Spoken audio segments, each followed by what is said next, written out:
All right, today we're going to be using a product called DryDex.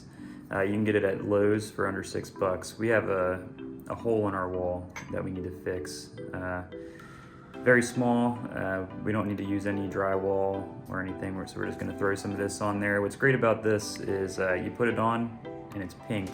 You know when it's dry, when it's sandable, because it turns white. After you use this product, you don't need to prime it. It says you can paint right over top of it, and it won't crack or shrink. So we're gonna give this a try.